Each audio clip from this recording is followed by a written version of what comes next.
with me today. This is rare. I usually have the person that's on the call with me sitting in the same room, but how you doing, man? I'm good, man. Thank you for the invite. I love being here. It was worth the road trip this morning. Absolutely, man. Well, I love what you're going to present here because I think it really hits home with a lot of people, and I know you've changed many lives with just this mindset that you're going to share with us today. So what do you got for us, man? Well, it really is kind of simple. It's something that I've learned over my 20+ year career. And I'll start the story off in this fashion. I think we all in the real estate industry have joined or have been a part of some kind of a networking group for any period of time. I'm not proud to say it, but I tell you that in my career I've been a part of about a dozen networking groups, and unfortunately I've been fired out of most of them. And not because I didn't refer. I was typically the top referring partner in the group. The challenge was that I wasn't able to show up as often as I would have liked. But during that process, I realized something that really struck me and hit home with me, and that was many of the people that were in those groups always asked me for referrals, but they were very unreferable. There's a difference in being, referable and asking for referrals. Mm-hmm.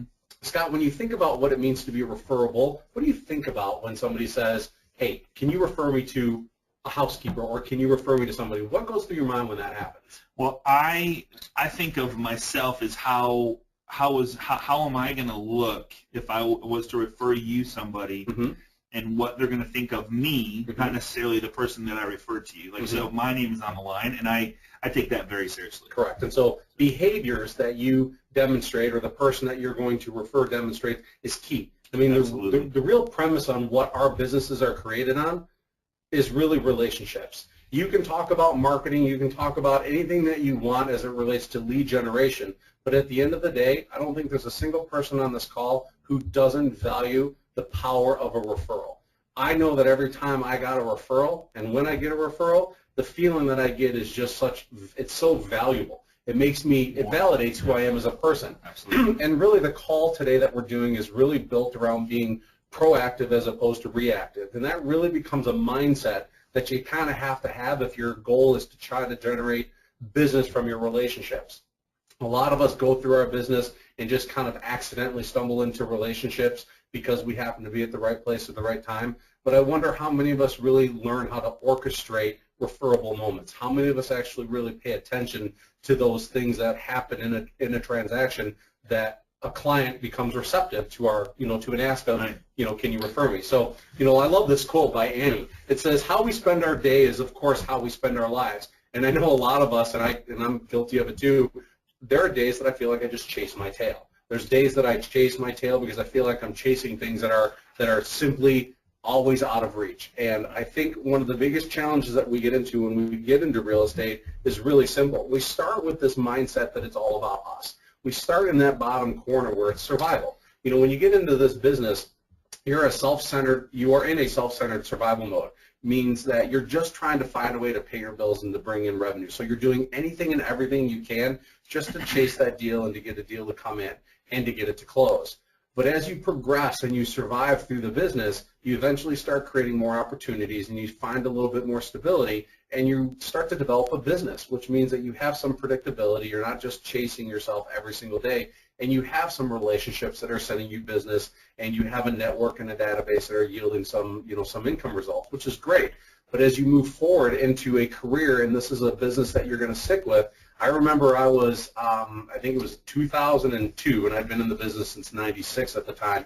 I had reached the point where my business was generating income enough for me to say, I don't think I'll ever leave.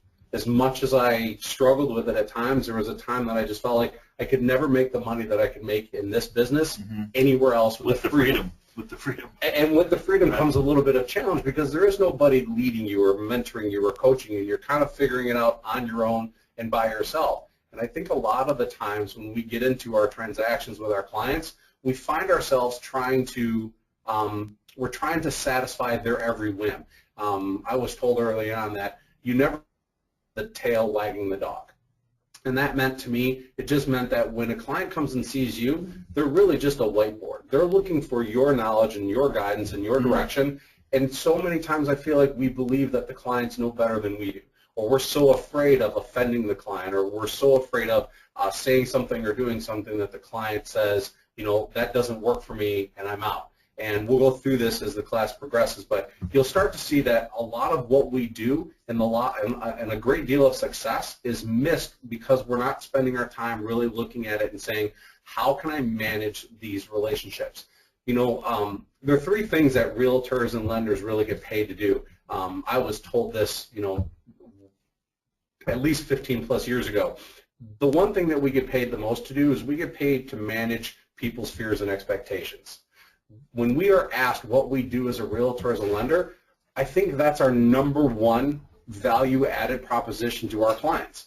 Is our job is you can't get that out of a box. You can't go to a for sale by owner listing, or you can't go to anybody else who's trying to sell a home and get them to answer, what do you do for me? And really the number one goal that I have with every one of my clients is manage people's fears and expectations. And I don't think you can effectively do that if you're not on top of the game, so to speak. And so as we move through this, the mindset that you have to have, at least for me, is it starts with yourself. It starts with, before you walk out of the house every morning, you have to decide where your head's at. And so, Scott, I'll give you an example. If you think about yourself as it relates to your family, and on the left-hand side of the screen, you'll see a list of all these adjectives that describe your personality or the feeling that you might be having. When it comes to your family, where would you rank your family on that chart? Would you believe that your family is feeling very discouraged right now? Or would you say your family's feeling very jubilant right now? Jubilant. Jubilant. Okay. So as we go through the money, where would you say your financial success is, or where you feel like you're at financially? Where would you rank yourself? The same. The same. Okay. Yep. What about your personal life? Satisfied. Okay. Okay. Yeah. Perfect. Yeah. And then spiritual, for everybody else, may or may not have something on there, but it's also a key piece of the puzzle. The reason that this is so important is because when you think about where a person's mindset has to be to refer you, think about what you have to do, Scott, to somebody to make them feel like they want to refer you. So where on this gauge do you think somebody has to fall in order to feel like you are a referable person? What emotion do you think they would have to have? Do you think it's worried? Do you think it would be anxious?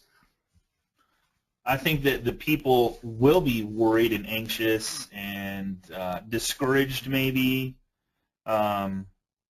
Desperate sometimes, miserable. I mean, depending on their situation. But to refer you, you're going to want to have those positive. You want to have the happy, joyful, vivacious. You know, all of the positive stuff. Like, and really, what you're saying here is, how am I? If I was to refer you somebody, how are they going to feel? Your bedside manner, like really, Correct. What it was. Correct. In order for me to feel like my client can refer me, in order for me to talk to Mr. or Mrs. Jones and believe that they will want to pass my name to somebody that they know, like, and trust, I believe that they have to be at least at the pleased level. Absolutely. My goal is that my mindset then, as an individual, when I show up, I can't be worried or anxious or frustrated and ask somebody to be pleased with my service and ever get them to refer me. Absolutely. It goes back to those networking events that I was always a part of. I can't tell you, and I think all of us can relate, how many times have we showed up in front of our clients feeling like the weight of the world is on our shoulders? We have family struggles at home. We have financial struggles at home. We have relationship struggles at home. We have all these things that we show up to work with, and we're feeling disgusted or depressed or desperate or miserable or frustrated, but yet we expect that our clients are going to see us as being anything different.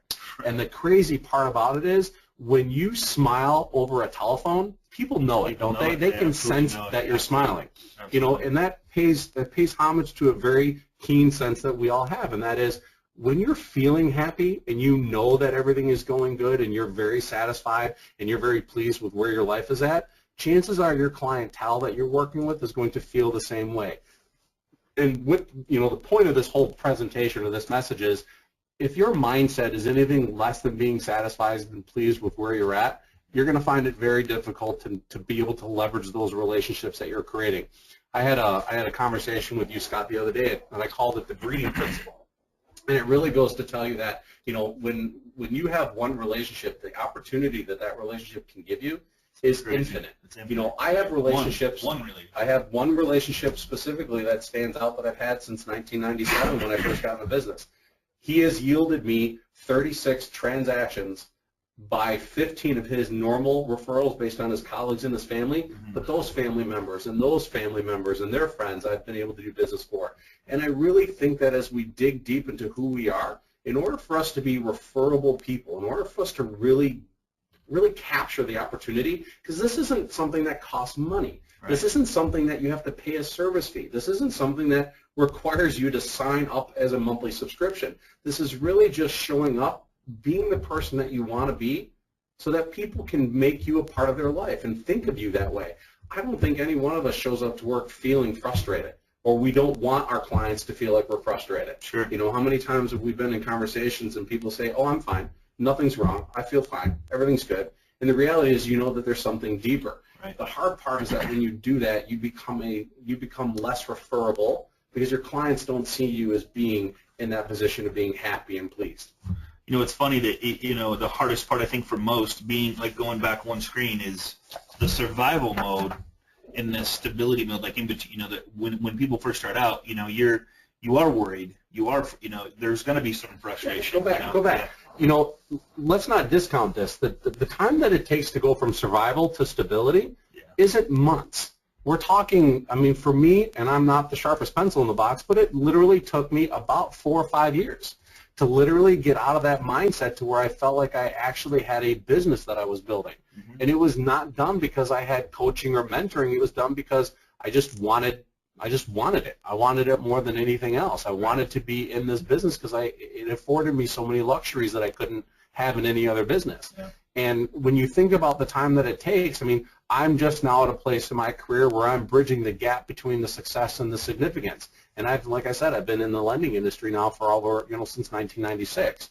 And it takes a lot of time and energy to do that. But a large part of my success really comes from the fact that when I show up to my clients, I know who I am. Mm-hmm. I know that on that emotional gas gauge, that if I'm not feeling 100% satisfied or even higher, the likelihood of that client feeling the willingness to refer me is probably very low. You know, it's funny, like you say 4 to 5 years, and now, you know, knowing what we know now, it's nice to work with people that are starting out as a survival mode and seeing how fast they can go from survival to stability. And one, I'm not going to say any names, but one person, you know who I'm talking about, has done it in less than 8 months. Less than 8 months. I mean, she's literally probably at the success part already. Oh, correct. And now she's starting to focus on more of the significance part of her life with her family, and it's exciting to watch. Right, and it's because where she came from, she was very happy with who she was. True. She was very happy with her life. She was very content with what she was doing. Right. She just felt like there was something more. So, you know, one of the things that worked well with me was, I call this the kind of wheel of life. You know, if you look at the center, and for me this is my own depiction, so not everybody has to agree with this, but for me the center is my faith. And so when you consider the spokes, every one of those arrows is a spoke, and you consider where each one of those 12 categories ranks in your life, as far as, let's say, your recreation. If that was gauged between a number from 1 to 10, 1 being the happiest and 1 being the lowest, I don't know many people who feel like they can take a vacation in the real estate industry. Right. So I'm willing to bet you that if that was a 1 or a 2, and then you move to the environmental, and then you move to the physical, like how many of us never get a chance to work out because we feel like we're always chasing, we're always trying to catch up with something, and let's say that was at a 2. And let's say that everything else on there was a 10, and you started to roll it. Every time that rotation happened, as soon as you got to the physical and to the recreational, it would feel like you were hitting a speed bump or a pothole. The problem is that if that continues, it jars the rest of the spokes, and eventually that wheel is going to break. And so I would prefer to have you at a 3 on everything or a 4 on everything than have it be a 10 on physical and 1 on money. Got it. Because all it does is it creates havoc in your life. And so it goes back to that emotional gas gauge, which is, if you're not finding yourself satisfied and you're not feeling yourself pleased with these items, you'll find that your life is not rolling as smoothly as it should. And the amazing part is that this isn't for you as much as it is for your clients. I mean, it is for you, but when you think about what it does to impact your business life, how many of us could handle dealing with 1 or 2 more referrals a month in closable deals? I mean, I know specifically for me, if I was able to increase my business to 30 to 40%, that would be a big deal. I mean, how much of an impact would that have on your recreation or on your physical? And then to be able to have it logical, psychological. I mean, everything, economical. But to have it predictable, meaning that in order for you to show up in this kind of business and actually be the person that you need to be for your clients, you have to take a step back and really look at who you are for them. You know, when you look at yourself in the mirror, are you happy and satisfied with your life at all levels? And these 12 categories, there might be more, but these are the ones that I focus on. Right. And I know that I'm not perfect and my wheel does not roll smoothly all the time, every day, but I know that that's a conscious thought that I have in my head every day that I come into work. You're aware of where your peaks and valleys are. Right, right. And most of the time, it's a great communication tool with your clients because you can pick up on the fact that they may be struggling with things, and it's a great place to become vulnerable with your clients, and it brings them in closer to you. Going deep. Going deep. Yeah, going deep. So this presentation that we're going over with you, you know, take it for what it's worth, but take it and use it in your own personal lives. Right. But also use it to go deep in your clients' lives to build friendships. I was at an event last week, and I said, where, you know, I love asking the question, where did your last 4 deals come from? Mm-hmm. And everybody is always 50 to 75% say friends. Mm-hmm.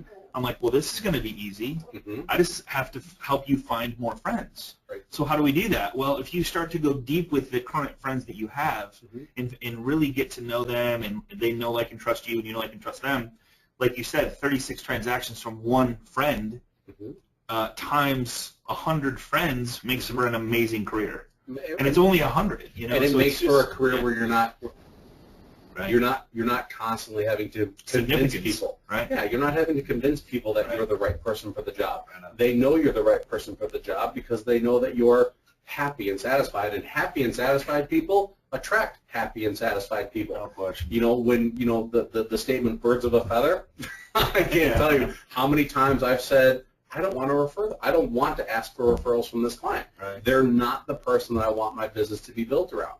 And it's a conscious effort, which will go into this screen. This is really just a breakdown of those 12 categories, and we can go into them, but I think our time is better served just by to get a copy of this PowerPoint, just contact the loan professional that sent you here, your sponsor, and they'll get you a copy of it so you can use that for further on down the road. But I can't stress enough how important those items are. The reason being is because we all kind of go into our day thinking we're just going to wing it. I use the term hopium, you know, the word hope and then ium after it because I think it's like a drug. So I think every day we come into the office, we hope our clients are going to value what we did. We hope that our clients are going to recognize the effort that we put in. But a lot of times we're not really thinking about how that works. We're not really orchestrating the moments. We're not really present in that kind of a situation. And I'll tell you, you know, one of the greatest strengths of a successful business is being aware of what your clients value you for. And I know that my clients, when they come to meet me, they're very clear on who I am and what I'm about.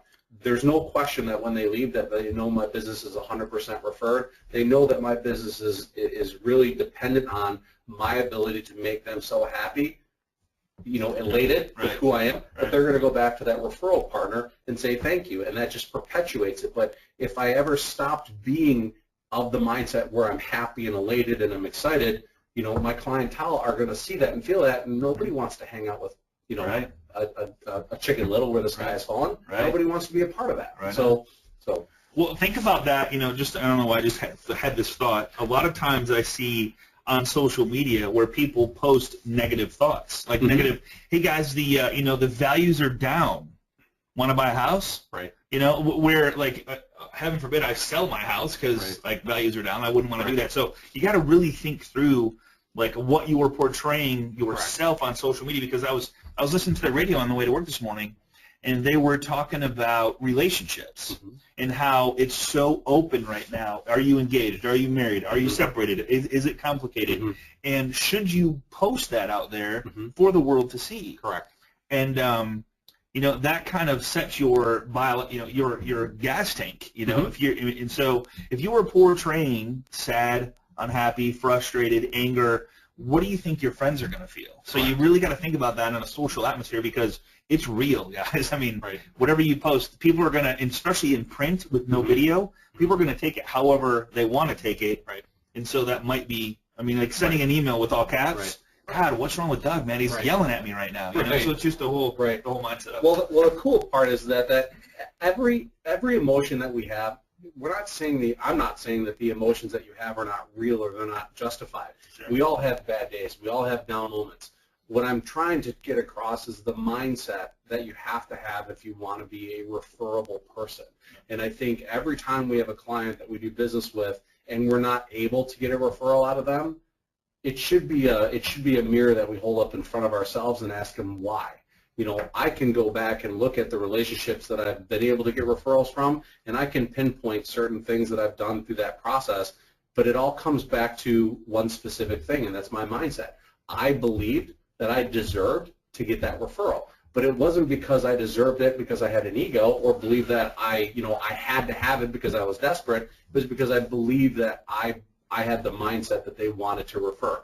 So again, the first step in this entire process is being conscious. You know, the catalyst for referable behavior. You know, one of the challenges that we have in our industry is that there's so many nuances and so many people that touch our files and so many things that could potentially go wrong that a lot of us spend our time trying to put out fires as opposed to setting the stage up in the very beginning and bringing that bar of expectation down. You know, I've kind of learned that it's okay to scare your clients a little bit. When my clients come and meet with me, I'm very open and honest. You said scare your clients a little bit. Scare, yeah, yep. And the reason I say that is because when you sit down to get financing for a mortgage, we're so apt to tell them that everything's going to be okay, or we tell them things that make them believe that we've got it handled, when in the reality is that there literally is 100 things that can go wrong, literally. And so if you were able to address that up front and you can help them understand that the process isn't going to be easy, I like using the term forensic underwriting. I think everybody kind of understands what forensic means, and I think everybody understands what underwriting means. And I kind of look at it and say it's like black lights and tweezers through your financial life, and it almost becomes comical because I tell them at some point in the process, you're going to hate me. You're going to hate me because I'm going to pick up the phone, or my team will, and we're going to call you, and you're going to hate that we're going to ask you for something else. And the funny part is that when we address that in the very beginning, when we do call them and we know they're going to hate us, they end up laughing because we warned them in the beginning. And this is just the conscious behavior. You know, in the course of your everyday business life, you have many opportunities to ask for referrals. The key is having an awareness of how to recognize them, as well as what language and behaviors encourage referrals. This consciousness becomes a catalyst for your referable behavior. In that moment when you tell somebody that you're asking them for another pay stub or another bank statement or another letter of explanation, that moment when you've told them in the beginning that you're going to come to that point where they're not going to like you, that's a referable moment, believe it or not, because they're going to say thank you for warning them ahead of time, and they're going to appreciate the fact that you predicted it before it ever happened. And that moment is a referable moment where you can say, you remember how I told you in the beginning that you weren't going to like this process? Well, I care so much about you and your value of who I am and who referred you to me, but I never wanted to mislead you or misrepresent anything. And believe it or not, taking that negative or taking that lemon and turning it into lemonade isn't that difficult when you understand how to orchestrate and set those expectations. Would you say that most people try to paint a colorful, happy, nothing's going to go wrong type picture try to overpromise and then, oops, now I got to under-deliver because I didn't set the proper expectations, where setting the proper expectations, actually putting a little bit out there, scaring them a little bit, you said they laugh. I can totally see that because they would laugh because you set it up in the beginning. Right. Where if you avoid that situation going, man, I don't want to tell them about it because I just hope that works. Right. And unfortunately, that's when people get upset, and stuff like that. So. I think a lot of the times when we get in with our clients, it goes back to what I said in the beginning. There are probably multiple times that we've interacted with our clients where we just kind of glaze or gloss over things. We don't really we really don't go deep with them and tell them what they're really involved with. We're so afraid of offending our clients, or we're so afraid of pushing them away or saying something that maybe somebody else didn't say. Right. And the reality is that if they're coming to you to listen to what you have to say, so you have that window of opportunity to convince them or frame yourself in a picture that makes them want to do business with you. And I don't think I've ever had a client that I've scared, and I do say scared because when you tell somebody that it's going to be difficult and this isn't going to be easy, and you're not lying to them, but literally this is not an easy process. Right. I don't know how many real estate transactions go flawlessly through the course of a month, but I'm willing to bet you that more than half probably don't. Right. And so when you look at what people expect they're wanting you to be not only their friend, but they want you to tell them the truth. They don't know what's going to happen when you leave their house. They don't know what's going to happen when they sign the dotted line. They have a general idea from what their friends and family have told them. Right. But we as as the professional, it's our responsibility to set that expectation up. And if you decide that you want to set the bar of expectation up 10 feet tall and you have to jump over it, so be it. I would just rather knock that bar off and set it down at 2 inches so that I just have to step over it, because if I can step over that bar of expectation and they can say wow and thank you to me, I've earned the right to ask for a referral. Yeah. And this comes from the mindset of being aware, being conscious of your behavior, and understanding the impact of setting the stage properly. The bottom corner is my logo for my team, and it says the triangle of trust business. And as part of my conscious behavior, this triangle is designed in a very specific way. I call my business a triangle of trust business because I believe that at every point on that corner, it represents a relationship. And so every time a client refers me, I always look at that and say there's one corner there, which is me. Then the next corner is the client. And then the bottom is the person who referred them to me. And so my concern is that the relationship between me and the referral partner is always managed. And the only way to do that is to take care of the relationship between the client and myself. And if I'm able to take care of that relationship, the client and the referral partner, they have a strengthened relationship, which means now everybody wins. And that requires you to set the stage up appropriately in the beginning. And when you want to talk about why you're different, this is why I'm different. I don't care about the money. I'm looking at my clients and telling them that the value is the referral partner. It's in the relationship. That friend or that person that trusted you enough. You said it in the beginning, Scott. In order to be referable, you have to be somebody's friend. You have to treat them with respect. You got to know, like, and trust you. Bingo. So cool. And that's what it works with. So, and then the second is setting boundaries. I have a dear friend of mine who is a single mom. She's got 2 kids, and she literally she's a full-time lender. I mean, talk about a juggling act like I've never seen before. And I've been working with her probably for the last year to set up time boundaries. And she reluctantly tried it, and she's had amazing results because of it. She wasn't able to go to the gym before. She wasn't able to meet with her clients on a regular basis, and she always felt like she had to work when she was home with her girls. Now that she has time boundaries, she knows that she has certain times during the day that she has to do things. She has to pick up the phone on Mondays and make a certain amount of calls. She sets time boundaries. But she tells her clients that she's only available on these times through the course of the week. And as much as she felt like it was going to be hard, her clients didn't know any different. Right. Her clients, just like when you walk into a doctor's office or a lawyer's office, you have a scheduled time to be there, because in order to be successful at being able to run a practice, you have to be able to not chase things every single second of the day. Whatever you're dealing with will be there when you're done. Manage your time better. Manage your clients' expectations of your time by telling them up front. You'll be amazed at the freedom that it gives you. When your phone isn't ringing off the hook because you don't have to answer it. For example, on this call, I'm going to ask everybody a question. You don't have to answer, but just check it in your head. How many of you have told your clients while you're on this call that you'd be unavailable?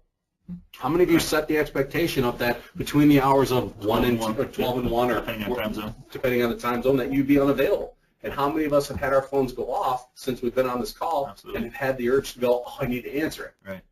This kind of coaching, this kind of webinar that you're listening to isn't about being a better realtor. It's about being a better steward or business owner. Yeah. This is about being able to become a coach or a coach of your own business. And time boundaries is key. I know that, Scotty, your whole premise on time boundaries, I mean, I know that you preach it every day. I mean, in order to be successful in the classes that you teach, you got to block off time. Right. You got to set schedules, because if you don't, you'll never get it done. You react to whatever happens first thing in the morning, and then by the end of the day, you're, after Facebook 3 hours and email for 2.5 hours, and whatever else happens, you're reacting to phone calls, and it's just amazing when you not only figure out what's important to you, but also how to best take care of your clients. And and you said it best, is just letting them know up front. You're when you are available, when you're not. They don't know. They just expect. And honestly, new buyers or new sellers don't really, it's so seldom that they do what we do. Mm-hmm. I think sometimes we as real estate agents and lenders take it for granted that people just know. Mm-hmm. So not setting the right expectations, not setting the boundaries, not setting all that stuff up, and every single time with every single person mm-hmm. is shame on us for not doing that, because we expect them to just be comfortable or know what's going to happen next. Right, you know? right. And it's funny. I thought about that when you said that. I'm like, how cool would it be if you had a video series of the steps that are going to happen? I'm just big on video. So how cool would it be when you meet with a seller and you know what's going on in their mind, because you've been asked the same question over and over the last 100 transactions, right? Mm-hmm. So why not answer the question in their head as soon as you go, hey, we forgot to talk about this. Even if you did talk about it, hey, I just wanted to remind you, here's a short little clip about home inspection. Here's a short little clip about pets inspection. Here's a short little clip about getting the water, whatever it is, just over like 10 little short series videos. That's creating oh my God, that's so cool. Not only that, they're hearing your voice. You elevate who you are on a level of just because of that, because now you're providing something of value that people don't do on a normal basis, and now you're separate. Not only that, to get a referral, they can forward those videos. We call it marketing equity, because they're not going anywhere. They're still there, so their friends can go, oh, just call Doug. Here's his email. Oh, here's a video that he's in. Here's his contact info. So there's a lot of things you can do to make this feel good for people and make that feeling great. So. I think about, I was at I ran out last night to get some cold medicine, and the only place that was open up at midnight was 7-Eleven. And I think about a store or a convenience store that's open 24 hours a day. Yeah. And what do you really get when you walk into a convenience store versus you walking into a higher end supermarket or a place that isn't open 24 hours a day? I think in our heads, when we think 24/7, we think convenience. Right. I don't, in my business, ever think of myself as being a convenience. I don't ever want to consider myself a commodity or a convenience. Sure. And so I think what most people have to realize is that when they're meeting with their clients, the more that we create an image of, I use the word practice. I use that all the time when people ask me what I do. I have a mortgage practice. I don't say I'm a loan officer. I say I have a mortgage practice. I believe that when you frame it in that light, it gives people the aura that I'm more like a doctor or a lawyer or somebody in a coolness accelerator. Did you just make that up? No. Coolness accelerator? Coolness accelerator. Man, what do you use that? Yeah. As a realtor, like, what do you do? I'm a coolness accelerator. What does that mean? Well, I just help you get into a home, which I think is cool. Right. I help you have less stress, which is cool. Right. So I'm a coolness accelerator. We'll have to use that. So and the next one is the next slide is using real-time voicemail. Now, this kind of plays into when you are working on your business, not in it. I'm not talking about writing contracts. I'm not talking about servicing phone calls. I'm talking about when you're working on your business, meaning you're working on your business today. Every one of you that's sitting on this webinar, this is a tool to learn how to work on your business. And so your voicemail, if you've gotten calls and you felt the urge to want to return them, or you felt like you wanted to answer them, how different would your client's perception be if they called you and it said, during the hours of 12 and 1, I will be tied up in a webinar learning how to improve my service level for my clients. I will be more than happy to return your calls as soon as I'm out, but please, I will not be available during that time, text messages, whatever the case may be. Right. I think one of the biggest challenges is we believe that we're a convenience to our clients. We forget that this is one of the largest, if not the largest purchase that anybody's ever going to make. The amount of pressure that we shoulder, that we take on, our clients don't take that lightly. But yet we feel like we're in such a position that we have to be at their every beck and call. We have to be a servant to them. And I'm not opposed to being a servant, but a servant can be a doctor and a lawyer, but I don't think they're convenient. I don't think when you go see an attorney or a doctor that they're a convenience. You go see a really good doctor, it's because they were referred. Yeah. And then secondly, you have to schedule an appointment, sometimes weeks or months out. Mm-hmm. It's a different area of business, I get it, but our clientele doesn't think of us any differently than we perceive them to think us. Correct. We have to create that image for them, like you called it, a coolness accelerator. Yeah. I think anytime you get on an airplane and somebody says, what do you do, and you say, I'm a realtor, they've already framed it in their mind who you are. Right. But if you say I'm a coolness accelerator, I think that yields a different response and a much different conversation. Yeah, right? Absolutely. Right? So the real-time voicemail, if you're not doing it, I would challenge you to try it for at least a week or two. You have to get into a rhythm of doing it every day, but it requires you to forecast what your day looks like. It requires you to set up time boundaries. It requires you to start figuring out what your day is going to look like, as opposed to rolling out of bed going, man, I hope I'm successful today. I hope things happen today. I hope I get a referral today. And it's difficult to get into this kind of a groove because most of us didn't start the industry like this. But I promise you, the sooner you start developing these habits, you'll stop worrying about how your clients perceive you, because you'll know how your clients perceive you, because you'll have created an image of yourself that's much different than what anybody else is doing. I got a voicemail one time, and it says, "Hey, this is Scott Smith. I'm only working half a day today, 9 a.m. to 9 p.m. Yeah, I'll call you back." When I get the message, that's kind of funny. That's a perception, yeah.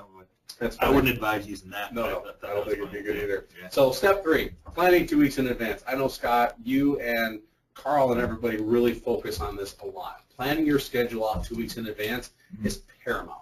If you're not planning out when you meet with your clients, my client schedules is Mondays, Tuesdays, and Thursdays.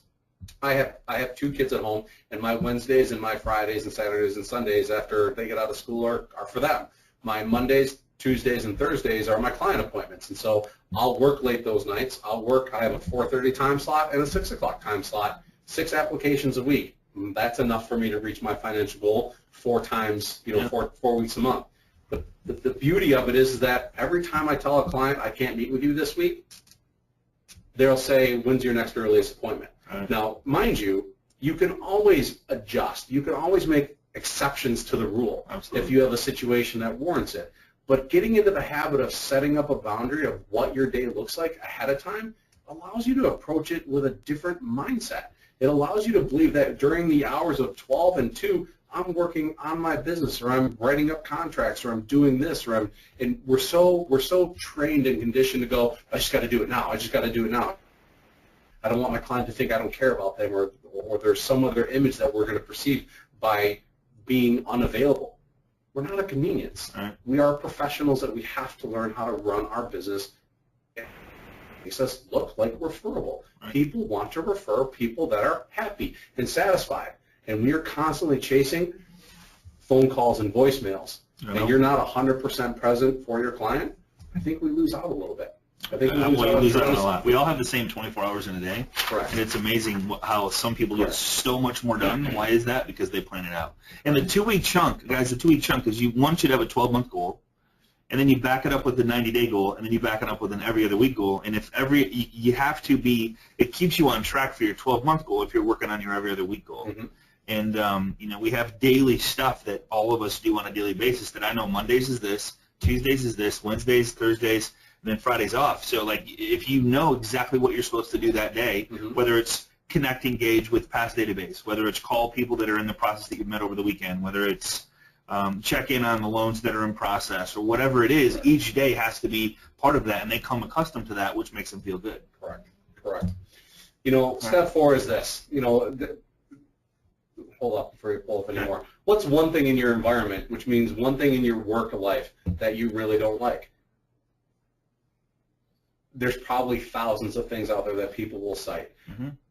My call to action for you is these next 5 questions, and it's going to be, what's one thing in your environment that you really don't believe helps you achieve your goal? It's funny, I asked this question to a real estate agent, and she says, I wish I had my own office. I'm like, well, what do you mean by that? She goes, I share an office with 2 other people. I'm like okay. A cubicle or an actual office? It was an actual office, but 3 people in the office. Right, so at any given time, one is her. I think her one thing was, I can't make it my own because it's not my own. So I can't have the plants I want to have. I can't have the lighting that I want to have. I go, okay, how much is it cost? What do you think you could do with your own office? I said, do you think you could close 1 more deal a month? She goes, I think without question, I could have more focus time. I would feel comfortable. When I didn't make the calls, it'd be mine. I'm like, okay, what do you make per deal? And she's like $3,500 per deal, which is 3%, 100,000, whatever. I'm like, okay, so how much is your own office? Well, could you get your own office for $500 or $1,000 or whatever it may be? You could get a really metropolis for $1,000. Just a one single office that's just yours, decorated by yourself. I said, so really, what you're saying to me is, I'm okay with not making $2,500 or $3,000 a month, sharing an office with two other people. You know what I mean? So it's like, when do you want to? So you're giving up $30,000 or $40,000. So it's just, you ask yourself those questions, and then that is I know for a fact one lady, a great friend of mine, she had her own office, but she was with other people. So the interaction, the questions, so she went and got her off for 2 hours a day. She's tripled her business in a matter of 6 months, just because it's focused time. That's her time. This is what she does during those 2 hours, and it's amazing the results that happen from it. You know, it's not even just being able to identify that you wanted your own office. It's, what are you going to do? What plan are you going to put in place? Are you going to map it out over the next 90 days? Every 2 weeks, are you going to take a step in the direction of, I need to get my own office? Right. Do you believe that is what's holding you back? If you truly believe it, why are you not planning out a course of action to accomplish that? In the next question, what 5 things do you want to change in your environment but you've been procrastinating? Whether it's putting plants in your office, hanging pictures in your wall, or calling a place a home, meaning that, are you committed to doing this? There are so many things that prevent us from feeling like we're really happy with what we're doing. I wonder, for me specifically, when you go into my office in my building, my office is decorated. I have, I don't know how many sports pictures and quotes hanging on my walls that when people walk in, that almost feels comfortable to them. They walk in and we spend a lot of time looking at the pictures and reading the quotes. And one of the biggest challenges that I had is when I didn't have my walls decorated, I didn't feel like I could stay there. I didn't feel like it was a comfortable place. It didn't suit me visually, because I'm a visual person. I needed to have that stuff around me to make me feel at home. It can be as simple as putting up pictures in your office, making it feel like it's your own, or making it feel like it's your home. The next thing, what are 5 things in your environment that lower your self-esteem? Let's be honest, we have clients. Let's just leave it at that. We have clients that don't appreciate who we are. We have clients that don't honor and respect the values that we bring to the table. It could be something as simple as saying no to a client. I mean, it doesn't have to be firing the client, but let's look and let's be honest. What is holding you back from becoming satisfied and happy and being a pleasure to be around in your business? And then, what 5 things in your environment are you most proud of? You know, what are things in your environment that you're happy about? I mean, the fact that you dress up in a suit or a business suit every day. Are you proud of the fact that you have a certain brand name on your business card?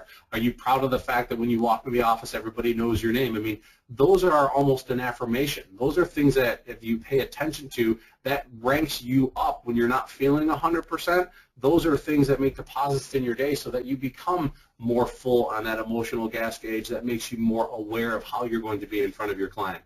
You know, in the next 90 days, what 5 things can you change in your environment to evolve it in the direction of your goals? You know, it's not always necessary volume. It's not always necessarily units. It's basically how happy are you doing what you do? Yeah. I wonder how many people that are on this call aren't happy with their production, and I wonder if they're not happy with their production, how much of that parallels with how happy or unhappy they are with their personal life, and how they believe they look, feel, think, and how they treat others in their life. And I wonder, I'm willing to bet you that there's a comparison. The more happy you are in your personal life and the more happy you are with yourself as a whole, chances are your business is more successful. No question. There's no question in my mind. I know that it works for me. So, and so the last thing I just want to talk about, how much time do we have? About 15 minutes. Okay. So the last thing I want to talk about is reciprocity. This is such a key tool to the success of my business. And the reciprocity we hear about is, it's as simple as opening up a door for somebody and having them say thank you. It's making a deposit in somebody's life and getting them to say wow or take notice of it. And reciprocation flows from that divine law that neither can be ignored or put aside.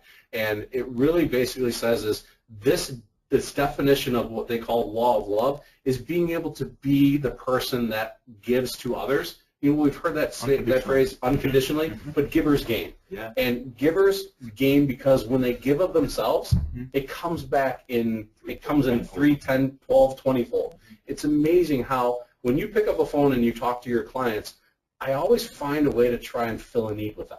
You know, Scotty, I've heard you on the calls. I can't tell you thousands of times, and I hear when you talk to people, it isn't, hey, how you doing? What can you do for me? It's, hey, how you doing? Is there something I can help you with today? Is there something that you're struggling with? And it doesn't even have to be always about business. Sometimes it's just about listening. Sometimes it's just about being available. And the cool part is that when somebody feels that you're really connecting with them and that you're giving to them, their response in kind is usually to say thank you or we appreciate that. It's uncommon. Just communication is rare, so rare. Like, we say if you can communicate at an uncommon level, things will change for you because people are so detached from normal conversation. Right. We got the social aspect. We don't know how to small talk. We don't know how to small talk. No.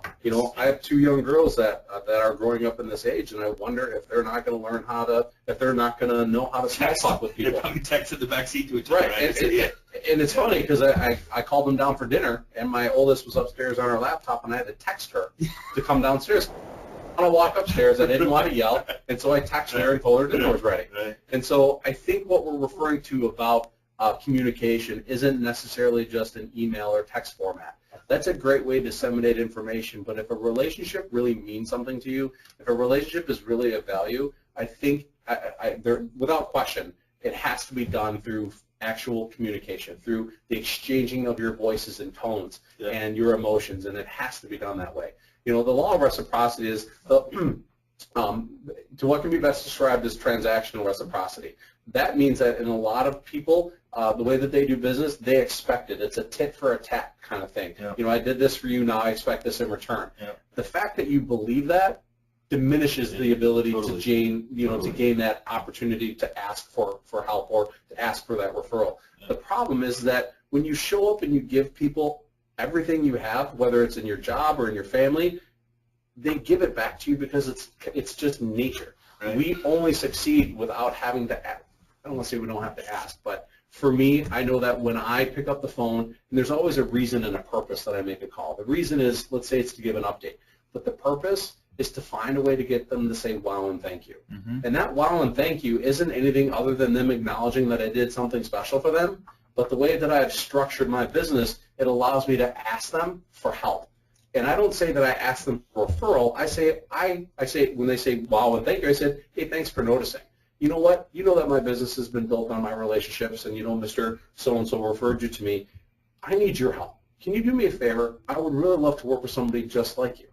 And that is not me doing a tit for a tat. This is me managing the expectations of my clients and deepening that relationship, because anytime you can pick up the phone, and I say pick up the phone, and have a meaningful conversation with somebody, you've already differentiated yourself from everybody else. Everybody else. I mean, Scott, how many times a day do you have meaningful conversations with everybody, and you are a video and social media king, but you still pick up the phone? Yeah, and yesterday have was conversations? 15 conversations just yesterday. It's crazy. Yeah. So somebody want me to put up the questions real quick, and you can go ahead. Okay. So there are a couple points about the law of reciprocity. Oh, those questions. So I'll wait till the next screen. Okay, cool. People expect repayment over time. This is based upon the idea of social exchange. Reciprocity is an implicit assumption in most of our relationships. Giving and receiving favors is common exchange. Over time, you make deposits in people's lives. It's okay for you to have to call and ask them for help. Absolutely. I think about my friends, and I think about if I was to ever move, and I didn't ask any of my friends to help me with the move, I think I'd have some friends that would be pretty upset. Right. And I wonder how many times in our lives we feel like we don't want to bother people, and we don't want to inconvenience them, but it actually hurts you at a level that is much deeper when you are ignored. You're a friend, Scott. Let's use this as an example. If I didn't tell you that I was moving and didn't ask you for help, knowing full well maybe you can or couldn't, the fact that I didn't ask sometimes is actually more detrimental to the relationship than you saying, no, I'm busy that weekend. And again, we'd also know who your real friends are if they did that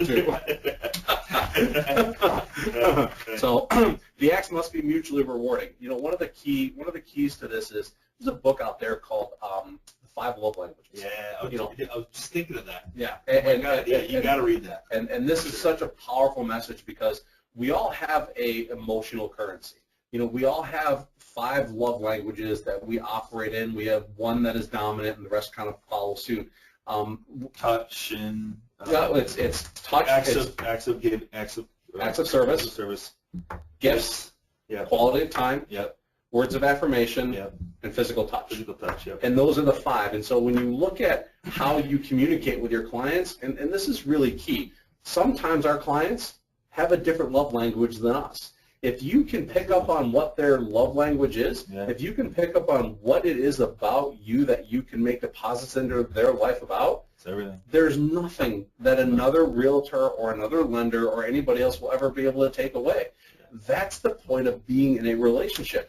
Understanding, being in the moment, realizing, being in time, being connected with them because they mean so much to you. And that, again, falls back to the message of this entire webinar.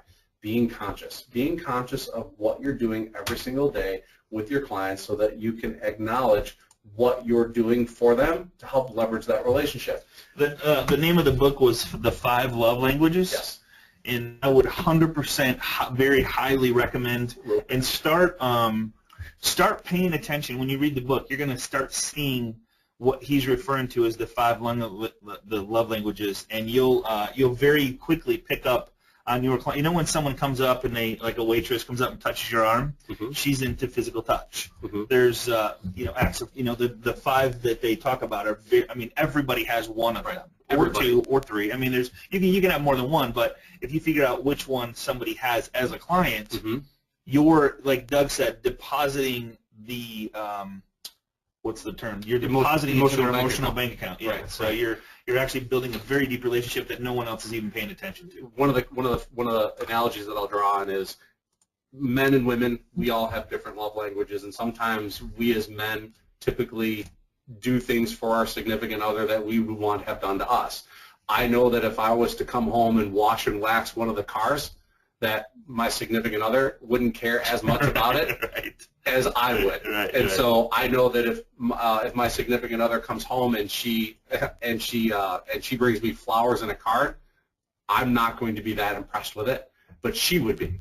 Understanding how your relationships work every single day, not even just your clients, your family, your friends, and so forth, everybody. And so the author, his name is Gary D. Chapman, and it's kind of like chicken soup for the soul. He's literally got 7 or 8 different variations of this, one for divorced families, one for kids, one for, the one that we just talked about, and they all have a different spin on it, and I highly recommend, if you guys are interested in anything that we're talking about, this is probably the one key piece of this process that I would tell you would yield you the best opportunity to get new referrals, and that is understanding the languages that your clients speak and how you can make deposits into their life and not really do anything different than just be who you are. No money involved. No money involved. Yeah. And deposits don't simply accumulate. I think that normally happens. I think people think that just by being there and being convenient, that being convenient to deposit. I don't think that there was one of those languages that said being convenient is a language.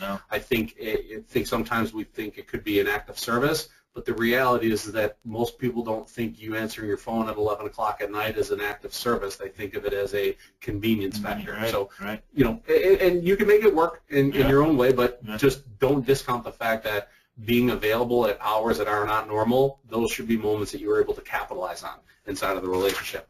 And believe it or not, you can go in the red. I'll tell you, we've all been in our relationships where we've taken out more money in our emotional bank account than was deposited, and you know that you always, I know that look, that's okay, I'm fine, and I know that when I hear the words I'm fine, it's not fine. It's not fine. So I know that I need to learn how to make a big deposit into that emotional bank account, and the emotional currency that we use is really key in our personal relationships, and this kind of spells into how you come into the office. I mean, if your personal life is not happy, is not satisfied. It might be one of the love languages that you're not connecting with. Exactly. Exactly. It was explained to me that it's kind of like walking into a bank with mad money. You walk up to the bank teller with, $2 million of that green, purple, and yellow mad money and go, I want to make a deposit, and the teller looks at you like you're crazy. You're like, but I want to make a deposit into my bank account. They're like, we don't take that currency here, sir. I go, but that's my money. And so we have to be cognizant and very conscious of the bank that we work with. And so your relationships, every person that you work with, whether it be an employee, whether it be a partner, whether it be your spouse, whether it be your children, understanding what their love languages are is imperative. I mean, my 2 girls couldn't be more polar opposites, and they both require a different love language. And it took me a little bit of time to be able to figure it out, but now that I can, the relationship is so much more, and I consider my life with them to be so much happier. And this, again, goes back into, if your life at home is happy and you're ecstatic and you got that under control, what your clients are going to see, your coolness factor has just gone up by tenfold. Yeah. Tenfold. A history, again, I think this falls into, just your reputation. Being consistent with it is key. When you're consistently demonstrating that you care about others and that you give unconditionally, it really promotes the idea that you are a referable kind of person. Reciprocity is a powerful form of power. It can go both ways. If you do something to somebody, like if you were vindictive or you're hateful towards them, people call it karma. It's one of those where it's not always just positive. It can be negative as well. And then understanding the difference between being a superstar and a super servant. Scotty, I think there's not another person on this planet who I consider to be more of a super servant than you. Everything that you live and breathe and everything that you do that I get to be a part of and watch really demonstrates the characters that you see listed on the right-hand side. Has character, focuses on service, demonstrates commitment, counts relationships. I don't think I've heard you. I think when you and I first started talking, you said to me, he goes, wouldn't it be cool if I could work with nothing but my friends? Yeah. He goes, I can't even imagine a world that I would live in that would be so perfect then for me to be able to work with my friends. And I think, every day that you wake up, you're getting closer to that. Oh, yeah. And it's a cool thing because when you pick up the phone and you talk to people, it's not people. No, it's you're talking to your friends. Yeah. And they feel it, and they get it, and they get it. Strives to be trustworthy and is motivated by growth. And look at the other side of that. Has a persona, focuses on sales, demonstrates obsession, counts deals, is competitive, strives to be liked. That's not the same as being trustworthy and is motivated by recognition. One of the greatest attributes of being a super servant is the understanding that you don't have to be recognized in order to be successful. Right. I don't think many people know the kind of business I have. I'm not in the magazines. I'm not recognized. I do my job. I do my business, and I have a great database. I have over a 5,500 person database that I love working with, and I don't consider all of them friends. And let's be clear, a definition of friend isn't somebody that you're going to have over and have Christmas with. A friend is somebody you can pick up the phone with and know about their life and their family and their hobbies and their interests. So, and then here are some the top 10 guidelines to help you develop referable behavior. Tell the truth, no matter what, and quickly admit when you're wrong. Man, that's number one. That's why it's number one. Yeah. Every time we deal with expectations that have to either be adjusted or don't come to fruition, our tendency is to avoid it, and it's hard, and I think it actually breaks the trust, and it hurts your opportunity to gain future business. Be in time, meaning be present in the conversations that you're having, understand what you're doing and why you're doing it, have a purpose, look at it as if you were 30,000 feet above yourself and looking down and all the inner workings of what your business looks like, and be present in it. Make no assumptions about your clients and their priorities. Instead, ask the question, what's important about it to you? Ask the questions. Don't make any assumptions. Sometimes we think we know everything, and the reality is that is so far from reality. You were going to say something? It's just funny how there's a book I read where these people are walking through a house and the lady mentions the apple tree by the bedroom. She's like, I've always wanted to have an apple tree by my bedroom window, and the person showing them the house just ignores it altogether. Where that was the end of the transaction right there, where that's what she's wanted. She likes, it's not about the house, it's about the apple tree by the bedroom window. It's the feeling of she felt and has felt since whoever knows when. So you have to listen to that stuff instead of assume what they want. Right. Even though they're telling you what they may want, you still have to listen to little cues that may go take that conversation deeper. Right. What they tell you on the surface is really just the small talk. Absolutely. The questions or the statements that they make are usually opportunities to open up a door and dig deeper to find out what the real meaning is. Establish boundaries that benefit both you and your clients. Set it up however you see fit based on what you want. My life and my business is set up around my life. Scott, you have a quote in the window that says, work on building a great business, but don't forget about building a great life, around it, or something to that effect. Set your life up first. Well, this one right here is like I look at it all day. It's like what would you attempt to do if you knew you could not fail? I look at it all day, every day. Correct. You know, I mean, it's stuff like that. Yeah. And this is something my father told me when I was young. He said, "Be more interested and less be more interested than interesting." Meaning, God gave us 2 ears and 2 eyes and 1 mouth for a reason. I would always say use them proportionately. Meaning, listen more, pay attention more, and talk less. And ask questions and then let the information flow out. Acknowledge people frequently with handwritten personal notes. Scotty, I think that's exactly something that everybody needs to do. Yeah. Say please and thank you. I think one of the greatest moments in my life that I've been most proudest was when my daughters and I go out, and every time we run into a service person, whether it be somebody at a counter, somebody at a cash register, waitress, waiter, my girls know that their role is to make that service person feel wanted. Amazing and to do that, man. When you look, and they're trained now. I've taught them, not trained. I've taught them to look at their name tag, and if they don't have a name tag, to ask them what their name is, and to say please and thank you. And it's just such a key deposit. I mean, that is a deposit in somebody's life. Absolutely. You never know who you're talking to, whether or not that person could be a client. And just that little deposit to acknowledge who they are is significant for them. It could change the way that they're feeling. Right. Absolutely. Actively invite feedback. I can't stress this enough. Ask people how you did. It's not always going to be pleasant, but it will always be educational. I promise. Do your homework. Never wing it. You don't wake up in the morning and hope things are going to happen. When you guys wake up tomorrow or finish the rest of your day, the information that I'm giving you here that we're sharing today isn't life-altering. It's not rocket science either. And the beauty of it is it doesn't cost anything. But these are tools and strategies and techniques that I promise you, if you embrace, will yield you a better return on your investment and will make you a much happier and much more enjoyable person, and your clients will see that, and by default, you'll start getting more business, I promise you. And speak with confidence and passion, deliberately selecting your words. Understand that what you're saying and how it affects them. Understand that the vibrations and the words that you choose to use do have an impact on how they view you. And so when you're not happy and when you're not feeling satisfied, your words and tone are going to come out, and it's not going to make them feel like you're a referable person. 5. Well, I was going to go up. Yep. 5 love languages. It's this one right here, right? Mm-hmm. So improving millions. So here it is, right here. Whoops. Sending gifts all the time.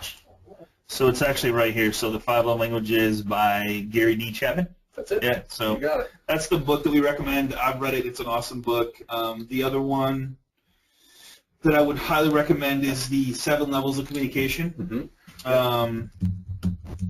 Of Communication by drawing a blank right now. Michael Mayer. By Michael Mayer. Amazing book. Highly recommend it. He talks a lot about what we've covered today, some of the things we've covered today. Great book. So, hey, guys, I appreciate you being here, Doug. Always awesome stuff. Thank you, Scotty. Thank you. Thank you, everybody, for taking the time out of your busy day. Absolutely. Truly an honor. Truly appreciate it. And hope all is well. Absolutely. And if you're joining us for the first time, go to facebook.com/groups/agent mastermind and join us on this group. We're at 14,220 and growing. A lot of interaction here, engagement. Appreciate you guys commenting and helping out other real estate agents. This is only for real estate agents, so make sure in your profile, some way, shape, or form, we can see that you are a real estate agent, and we will let you in. If not, sorry, you won't get in. So appreciate you guys. Appreciate you being here. We'll see you same time, same place next Tuesday on Agent Mastermind. Take care, everybody, and be safe. Bye-bye.